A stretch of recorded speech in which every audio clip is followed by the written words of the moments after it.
Right, Yep. go. Hello, this is Dennis from Planet Mosh. Rather tired after 4 night shifts, talking to a sprightly Robb Reiner. How do you keep looking so good, playing for so long? All right. You smoke this stuff, and it's like the medicine of all medicines. All right. I don't know. Well, thank you, if you feel that way. Right. I say it's been a long tour, but doing 8 UK dates in a row. You've had a week in London before the show, doing a bit of sightseeing. Yeah, well, we did a lot of cool stuff in London. Now we were here for a birthday party. We went to Sasha's birthday party. All right. The guy who made our movie. Yep. And then we did some other movie-related things, stuff in the future. Yeah, and we just hung out basically. Yeah, I saw online that you went to a Bon Jovi show. You met the guitarist just by chance. Yeah, we were in some music store looking at guitars, and the guitar player, this dude, goes up to us and goes, "Hey man, I'm from Toronto." And Lips goes, "Oh yeah, that's cool, man." You know, and he goes, "Yeah." And then the guy says to him, "Yeah, I'm playing with Bon Jovi tonight." So Lips goes, "Oh, so you're in the support band?" We didn't even recognize Phil X. Richie Sambora's replacement. Yeah. We didn't recognize, you know who he was. Yeah. But so he invited us to come down and see the gig. It was actually quite a neat thing. They just it was a listening party, but they performed the new album live. Right. It was kind of cool. Yeah. Yeah, I thought, and the whole place was packed with like older women. It's quite a posh venue, you know. But you know the London Palladium. They don't really get many rock bands, you know, let alone. But it's.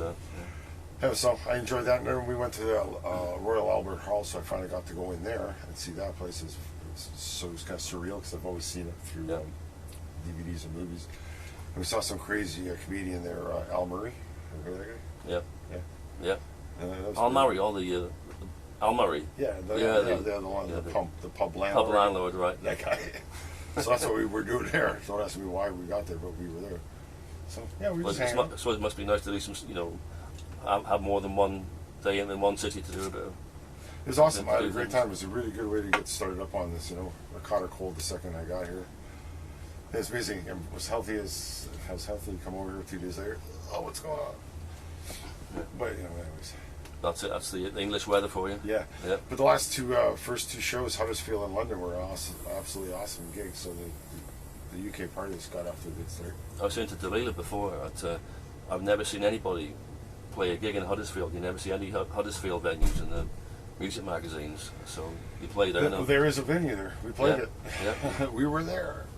It was great, and people came from all over. Yeah. Actually, you know.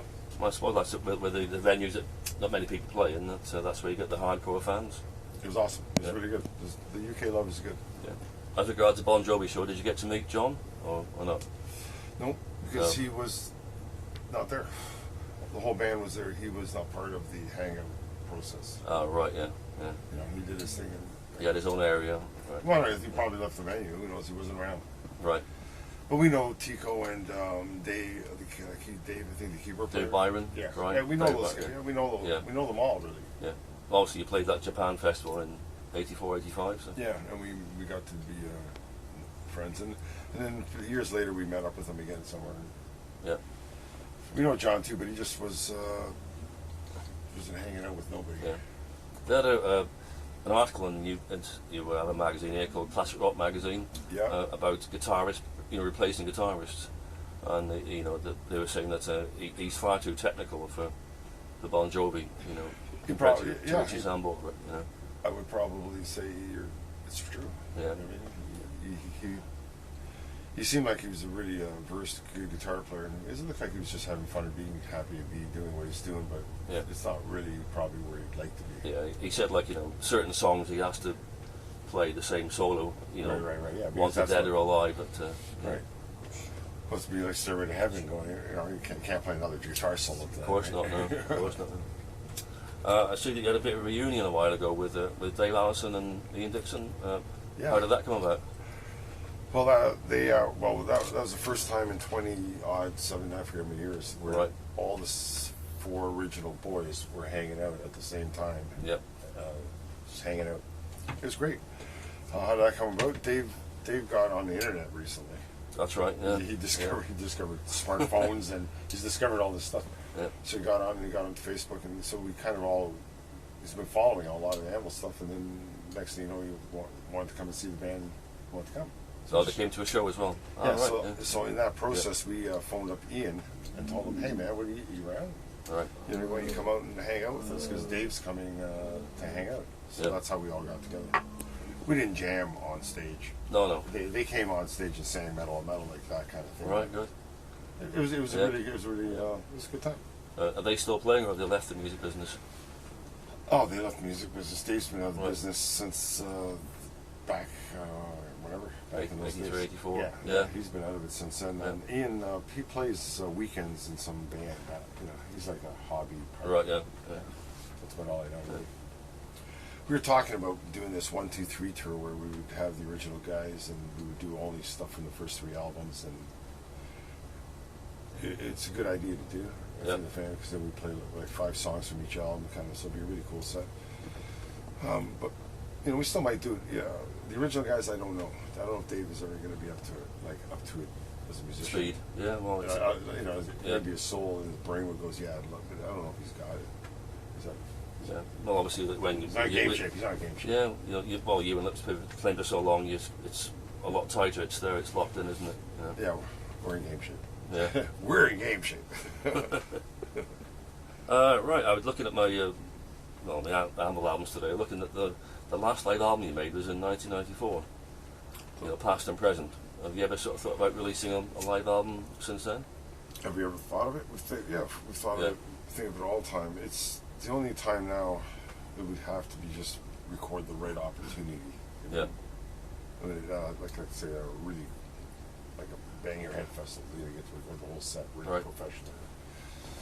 So we just haven't had the right opportunity to go through with, okay, let's make a live album out of this performance, right? Yeah. I'd love to make the live DVD where you got the 12 cameras and, but I want the big show with it. Yeah. The big mechanical ammo, the moth flying around, all the stuff that we got going that we would do, right? Yeah. So maybe one day we'll realize it. Yeah, I was going to mention the DVD actually, because obviously it's a very tight band. It's the tightest lineup I've ever seen. So with the right lineup, then maybe record a few shows and. Yeah. It could happen. Yeah. It's not off the table, but we're not planning it. We already got. Right now, we already got 6 new songs written for our next album. We've been writing. We're going to be recording a new album next year sometime. That's my next question. Yeah. Okay, so there you go. This is the next one. We're already sticking. You know me by. I spoke to you too much. You know the next thing. So do you generally write on the road or no? We do. We got our own studio. And we just write during this year's summer. We took the summer to write these songs. We said, okay, let's just do that. Let's get some new material together, right? So we were just playing on weekends in Canada, and then we spent the rest of the time just writing, leading up to coming over here. So when this is done, we're going to go back and pick up and keep writing. We got half an album written already, and we're just tossing around titles and stuff, and it's great. I think new shit's as good as it's Anvil. It's new stuff, but it's like Anvil. Yeah. So do you find it's easier to write now that Chris has joined the band? Is it easier? Well, not easier, but I mean that the songs just sort of flow. Lips and myself write everything. Chris doesn't really. He's not involved in that. Yeah. He's there and stuff, but he's just pretty well does what Lips asks and stuff, right? Yeah. Lips and me are the actual creative writing guys. Argue about it, how we should do stuff.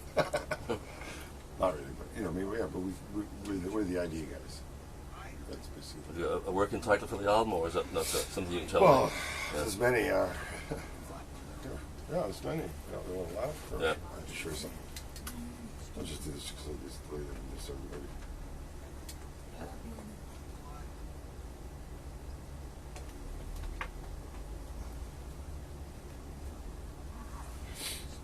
Just hang on, let me just scroll. That's a lot to choose from, isn't it? Okay, here. Yeah, I got album titles. I'm not sure if you can get with the facts, though. Okay, see that? It just goes on. Yeah, I know. Yeah. But we're really something to say is we're looking at something to say. Anvil, something to say. That's right. Obviously, yeah. But obviously, you've been playing that long. You still got something to say. Yeah. Like Anvil is Anvil. making that statement happen. So that one's been kind of attractive to us lately. But yeah, we don't have a title, but we have many that could go with. Yeah, you get like a It'll pen be- and it'll put it be- like that. Yeah, no, yeah. As we get closer, as we write a few more songs, and then maybe we still start creating a few lyrics here and there, and something. I mean, many do stick to. I mean, I like distinctive by design. Yeah, That's a good one too, right? yeah. There's so many, so just it's all you need is an yeah, anvil. See, yeah. I really want to go simple. I want this next cover to be just like nothing, just an anvil. That's it. Yeah. That would be the best because we've never done that, and I need to do that. But we have whatever. Yeah. We'll think of a title. Is there a reason why you've called it, every album has got 3 words? There's no.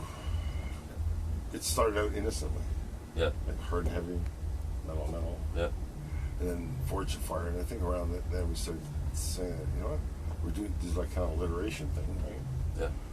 yeah, Maybe we'll just keep going with this, right? So then we came up with Strength of Steel, right? It was Pound for Pound. worth the wait. Yeah, Worth the wait. Yeah. So it just kept going, and then now it's like Terminal. Yeah. And now it's Terminal. Yeah. Like I just showed you 400 fucking. It just goes on. That's right. Yeah.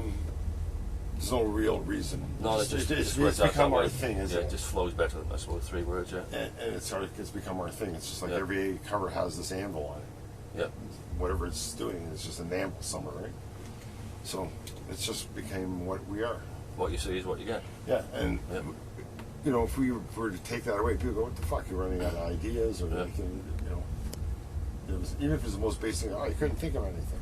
And I see you have Sister D, the leader, back on the merchandise. Yeah. Yeah, Come a long way. Yeah, she's been doing. She's been Yeah. working. She loves this whole gig, and she loves the band, and she works well with this organization. Yeah, she's good people. It's Very, very, a lot of passion, dedication. dedication. Yeah. And she's actually, doing tour managing on this tour also, like she does in America. So, we need people like her. Yeah. We need good people are hard to find. Must be a hard job keeping an eye on you 3. Yeah. Oh, we're well behaved guys. We're mellow, man. Well, so far anyway. Yeah. Yeah, we're mellow. No, this is. I love to play. Yeah. That's why I do this. And there's a lot of hanging out and just living, just doing nothing. There's not many who get the chance to do what you do, really, is it? And you get to trip around, meet lots of cool people and stuff. I've always loved that about this business. I mean, I love going places and I love to meet whoever. It's fun. And the thing with Anvil, they're not scared to play small venues and give it a show up. Just say, I'm not playing there. We'll play anywhere. Yeah. Yes, we'll play anywhere, man. See, here in the UK, this what's going on, this agent, I don't know, we've been coming here, obviously, seen it more frequently, and we're trying to come more often. Right? And it's kind of been paying off in a way, because we're reaching more people all the time, and this agent said, hey, man, there's so many little towns in England that people would want to see you guys. Would you want to go there, right? So we said, we'll go anywhere. So this run here is a little bit of that now. Playing all these new little places, right? Yeah. That we like you said, Huddersfield. It's a rare thing these days. They're going like, what's a band like you guys coming here for, right? And it's like, well, the place is packed, wasn't it? It was fucking. Yeah. It was worth it to me. The fans came, right? They came from all over. So we're going to do this, and we're going to see, I guess, the outcome of it at the end. Yeah. And the agent was feeling that it's going to be good, and so far we're doing good from what I see. So I think it'll be good. Yeah. There's fans here. I guess that movie really played well in England. That's right. Yeah, like I say, all the old fans supposed to get the new generation as well. It reached like further than a metal underground flyer thing, right? If you will. We were walking around London for a week, and people were hitting, like lawyers and stockbrokers and it's fucking whatever people, right? Yeah. Man, fucking love you guys. What's happening? I hope you're doing good. They all know us from the movie. Yeah. And it was endless. It's like, wow. It makes you just go, shit, man. The UK kind of the movie penetrating it. Yeah. America was a little bit like that, but I think it's more prevalent here. Did you get recognised at the Bon Jovi show? Oh yeah, man. Yeah. The guy I was sitting beside some guy. Which matter of fact, he said he was going to come to one of our gigs. I can't remember now. Oh my God. No, it wasn't tonight though. Anyways, yeah, these are records. Right, yeah. But I'm just like you. I'm just another guy. That's right, yeah. That's how I feel all the time. And we trip around, man. I like that. And then people come up to me, hey man, and then you, oh man, you become kind of famous. Do you know what I'm saying? That's how it always happens. Yeah. With drugs, it's not crazy, but you always, you go, wow, yeah, that's right. People know who we are. I remember a couple of years ago on the Hope in Hell tour, I was touring by Manchester Academy with the shirt on, and some guy walks in with a three-piece suit and a suitcase, and he said, Anvil, I said, are they still going? I said, yeah, they're playing tonight. And he went to the gig. Yeah. In his suit, and he's right down the front, short hair down, and he loved it, you know. It's amazing. I love it. Yeah. Well, I love the UK, man. I have always, anyways. It's not just now, but it's just kind of neat to see the band make a little more inroads here than it did in previous times. You know what I mean? I generally find with the UK, it's a way of life for us. It's not like a fashion. It's no, I know it's in our blood, like yeah. And it's in metal, especially. You know, the dedication is for life. What I've also seen with the true fans, you know, they stay with bands that they love for life. Just like me. You know, I got I still love Black Sabbath to this day. Yeah.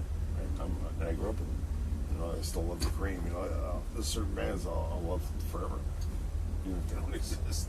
Well, I love the Sweet. You know, like I can name so many bands I love. Right? That was the first sort of glam rock band I grew up with. The Sweet. It's Yeah, you know, so you stick with the bands you love through to the end of it all, I guess, right? So I see that happening here in the UK. It's all good. That's great. Right, thank you for your time. Okay. Much appreciated, Robert. No problem. Yeah. Dennis rocks. He always rocks. Don't you have an Anvil tattoo? Do I? You have an Anvil tattoo, right? Yeah. Okay. Yeah. I'm not Anvil. I'll show you now. Turn it off now. Oh, yeah. Oh, you're still filming? Yeah. There it is, man. It's hard and heavy too. Hard and heavy. Totally fucking cool. Okay. Okay.